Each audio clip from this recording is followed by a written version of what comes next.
नमस्कार प्यारे छात्रों, आज मैं उपस्थित हूँ आपके सामने एक नया पाठ लेकर, जिसका नाम है देश की आन बान शान हमारा तिरंगा।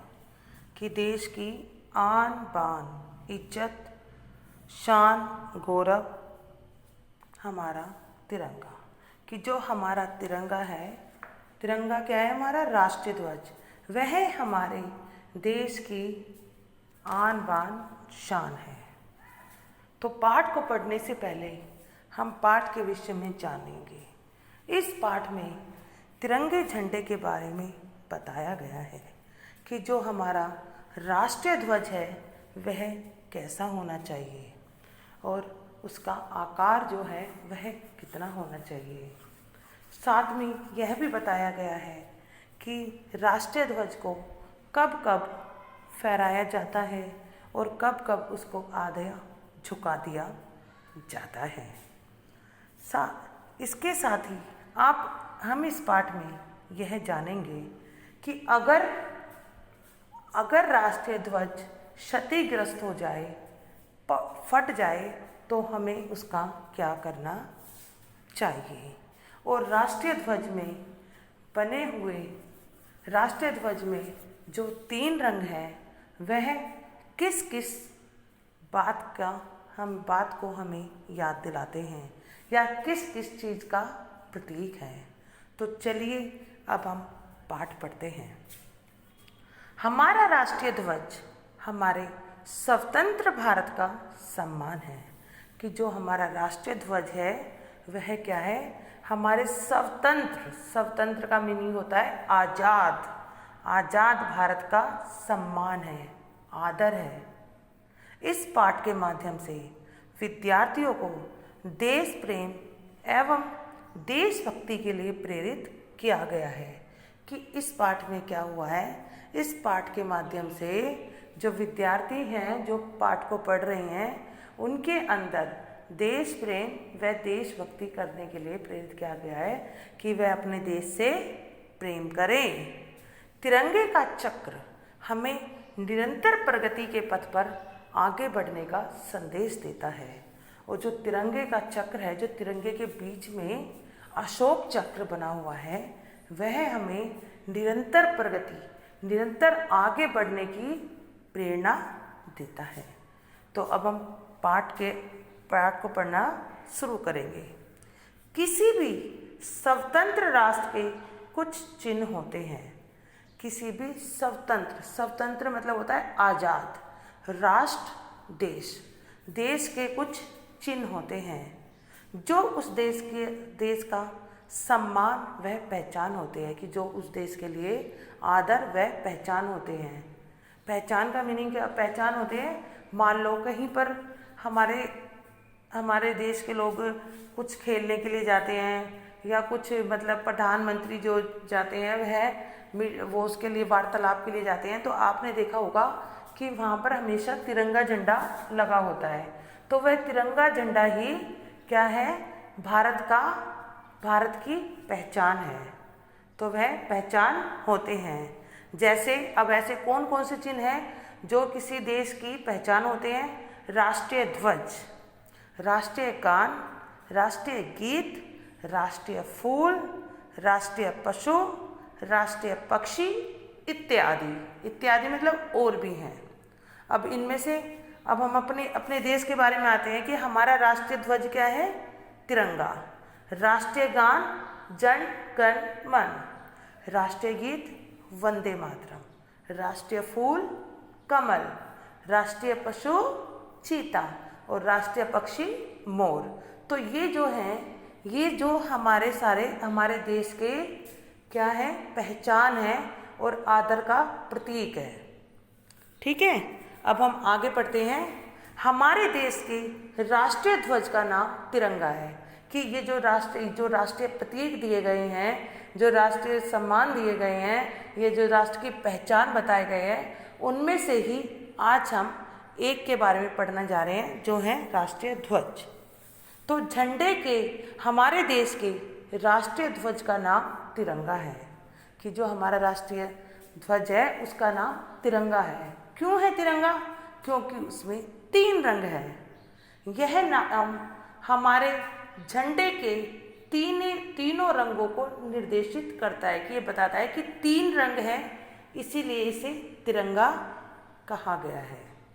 हमारे देश की आन बान और शान है तिरंगा। ये तिरंगा कि हमारे देश की आन बान शान कौन है? ये तिरंगा है। भारतवासी तिरंगे के मान सम्मान के लिए प्राणों की बाजी लगा देते हैं, कि वह क्या करते हैं? इसके सम्मान के लिए क्या करते हैं?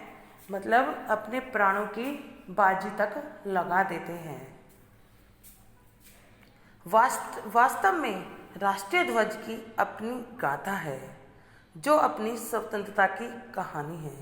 कि वास्तव में जो राष्ट्रीय ध्वज है उसकी अपनी एक कहानी है, कि राष्ट्रीय ध्वज जो है वह तिरंगा कैसे बना, उस तिरंगे को राष्ट्रीय ध्वज के रूप में किस प्रकार अपनाया गया। तो अब उसके बारे में हम जानेंगे।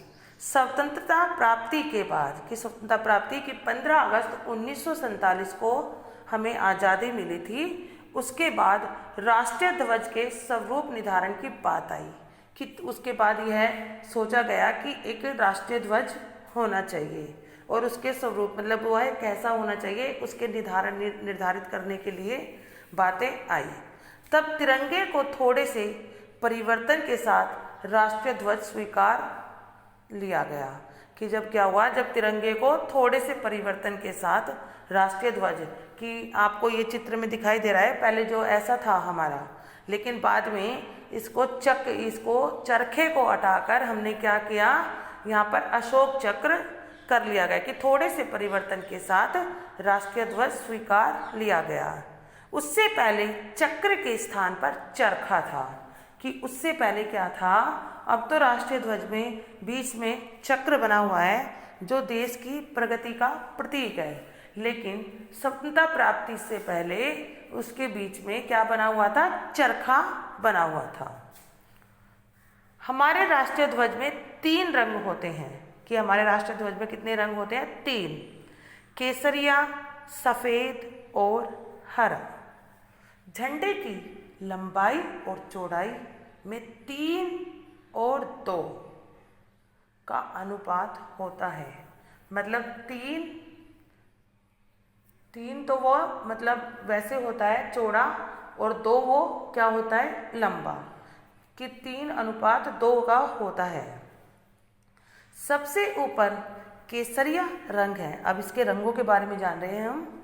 सबसे ऊपर केसरिया रंग है, जो देश के वीरों के बलिदान का प्रतीक है, कि जो देश के वीरों के बलिदान का प्रतीक है, कि जिन्होंने देश की आज़ादी के लिए अपने प्राण दे दिए, उनके बलिदान का प्रतीक है केसरिया रंग। बीच में सफ़ेद रंग है, बीच में सफ़ेद रंग है, जो देश की शांति, सत्य और ज्ञान का प्रतीक है। कि जो बीच में सफ़ेद रंग है वो देश की शांति, की देश में शांति बना रहे, सत्य का पालन हो और ज्ञान का प्रतीक है। क्योंकि बेटे जो सफ़ेद रंग होता है वह हमेशा आँखों को शांति पहुंचाता है, तो यह शांति का प्रतीक है। हरा रंग सबसे नीचे है, जो समृद्धि, संपन्नता, हरियाली और खुशहाली का प्रतीक है। जो हरा रंग है वो सबसे नीचे है, और जो हरा रंग है वह क्या है? हरियाली का प्रतीक है, कि देश में हमेशा हरियाली बनी रहे और खुशहाली रहे। सफ़ेद रंग की पट्टी पर जो अशोक चक्र है उसका भी अपना एक इतिहास है, कि जो सफ़ेद रंग की पट्टी पर अशोक जो चक्र बना हुआ है उसका भी अपना इतिहास है, अपना क्या है? इतिहास है। महान सम्राट अशोक ने देश के अलग अलग भागों में अनेक स्तंभ तथा स्तूप बनवाए थे। कि उन्होंने क्या किया था? महान सम्राट जो थे अशोक, उन्होंने देश के अलग अलग भागों में स्तूप बनवाए, स्तंभ बनवाए। तो वो क्या होते हैं? जैसे लाट होती है, लंबे लंबे वो बना देते हैं, तो वो बनवाए। एक स्तंभ वाराणसी के निकट सारनाथ में है, और उनमें से ही जो एक स्तंभ का मतलब होता है डंडा, जैसे एक पत्थर का पूरा मोटा बनवा देते हैं, तो वह क्या है, सारनाथ में है, वाराणसी के निकट सारनाथ में है। इस स्तंभ के शीर्ष भाग पर 4 सिंह हैं, कि इस स्तंभ के शीर्ष मतलब होता है ऊपरी भाग पर 4 सिंह है। 4 सिंह मतलब 4 शेर बने हुए हैं, और प्रत्येक सिंह के नीचे एक चक्र बना हुआ है, और जो प्रत्येक शेर है उसके नीचे एक एक चक्र बना हुआ है।